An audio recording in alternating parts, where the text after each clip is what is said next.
People tend to treat UFOs like they treat religion. Either you're a believer or you're not, that strange things come into our skies from outer space. The issue has been so clouded with sensationalism and emotion that it's hard to make any real sense of it. But now some scientists in Canada and America have raised a very important question. Could it be that both the believers and the disbelievers are on the wrong track? UFOs don't visit us from outer space, but they aren't optical illusions either. Instead, could it be that UFOs are created by something that actually happens on Earth? What people see and what they report are two different things.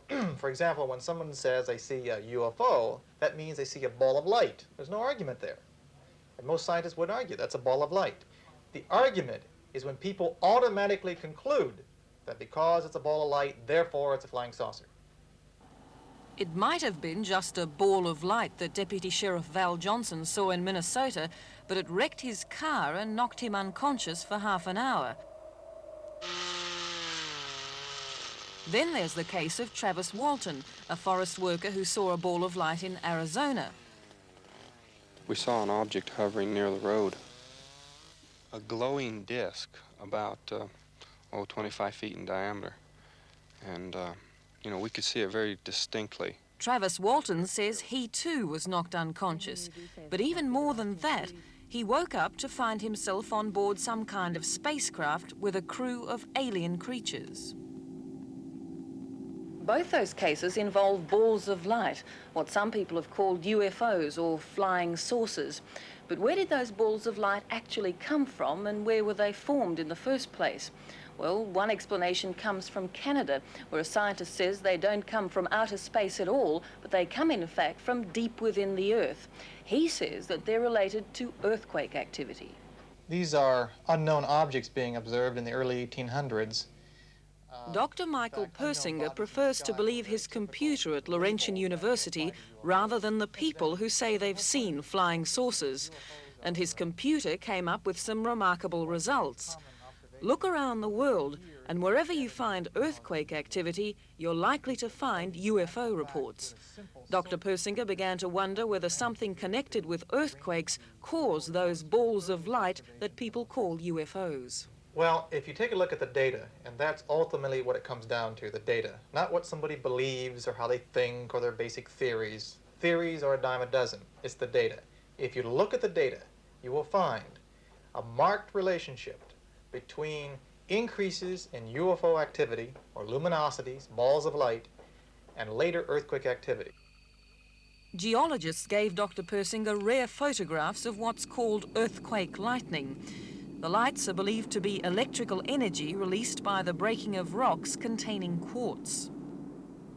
So far, all we have is a theory. Can it be proved in the laboratory? Dr. Brian Brady is a physicist at the U.S. Bureau of Mines in Denver, Colorado. His research tends to support Dr. Persinger's theory. This is where he tests quartz-bearing rocks in a machine that squeezes them until they break. Brilliant sparks of light sometimes shoot out from the rock. Now, under certain conditions, namely when the lights are out, you can observe this thing. It behaves as a luminous arc or jet emanating from the surface of the sample. Take this sample of granite. Steel cylinders will crush it with 150,000 pounds of pressure until it shatters. Just as the rock breaks, a time exposure photo shows that trails of light seem to streak from its surface like a fireworks display. That's what can happen in the laboratory.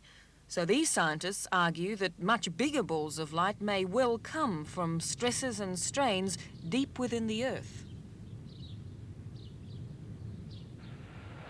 I was on routine patrol and I was westbound here on County Road 5. I looked down in that direction and I saw a bright light, which appeared to be over the center line of the highway up here. Back to the case of Deputy Sheriff Val Johnson. Mysterious balls of light have often been reported in Minnesota. Val Johnson saw one 3 years ago.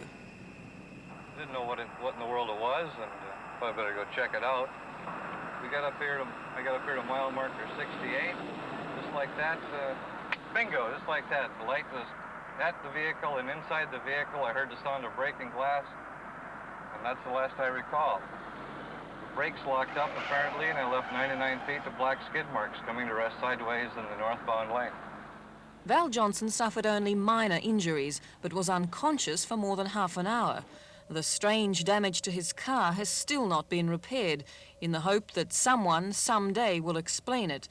Dr. Brady is sure it wasn't a UFO. I would be of the opinion that, given the conditions that Val Johnson reported, that what he observed was a luminous display and not unidentified flying object.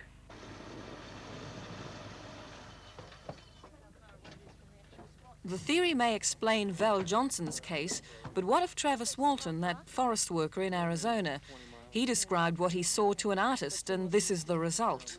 I got out and went up close for a closer look, and deciding that was a little too dangerous to be that close, I raised up to turn and go when that beam shot out of the bottom of this craft and struck me and knocked me unconscious. Travis Walton says the Persinger theory can't explain what happened to him in the pine forest. He did see a strange light. He was hit by some kind of electrical energy, but he says he woke up on board a spacecraft facing alien creatures.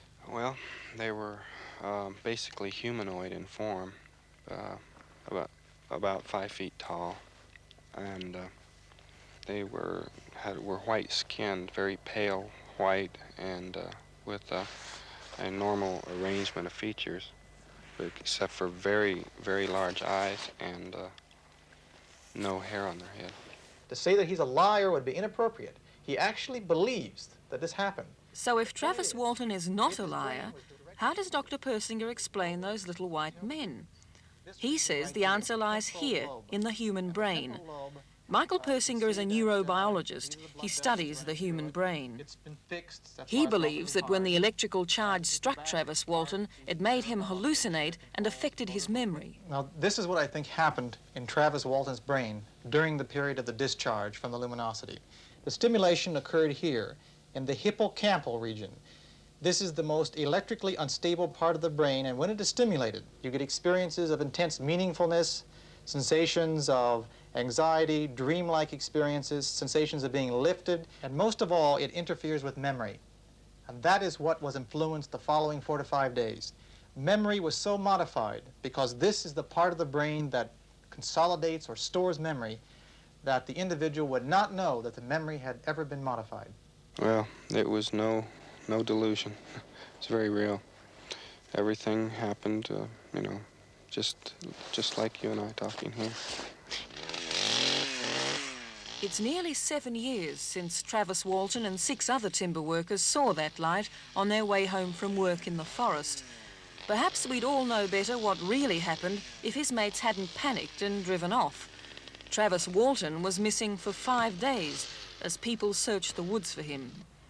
So who should we believe? Travis Walton or Michael Persinger? Perhaps neither. But can Dr. Persinger entirely rule out the possibility that Travis Walton did meet creatures visiting us from outer space? What you're saying is, can you rule out anything? And my answer is no, you can't.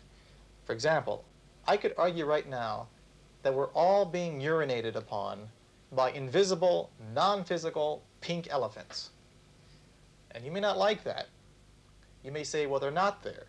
And my answer is, prove it. Prove they're not there. And the answer is, you cannot prove a negative. It's a word game. And the reason I'm going on about this is because that particular question is used time after time by UFO enthusiasts as a reason to accept far-fetched explanations. In other words, they say, well, your theory cannot prove that they're absolutely not there, therefore, this far-fetched idea that they're from planet X is correct. Right? That's unscientific and as well as illogical type thinking. These days, Travis Walton tries to keep his thoughts about UFOs to himself. He told us his interview for 60 Minutes will probably be the last he does, and UFOs are a forbidden subject at home. We don't discuss it, and my children don't know anything about it because that's the sort of thing nightmares are made out of, and they've got enough boogeymen in the dark, you know, without that. People who have got very close to luminous displays, or UFOs, especially the very bright, noisy ones, have been burned severely. They've been knocked unconscious. And that's the danger. And that's one of the reasons that concerned scientists like Dr. Brady and myself say stay away from it, all right? And what's happened is because of this myth generated that somehow UFOs are from another planet to help us and to guide us, people have a tendency to run up to them, working on the assumption that they are somehow positive. That's dangerous. The data indicate time after time that these are energetic events that can produce possible biological damage, perhaps even death at times. So my suggestion is stay away from them.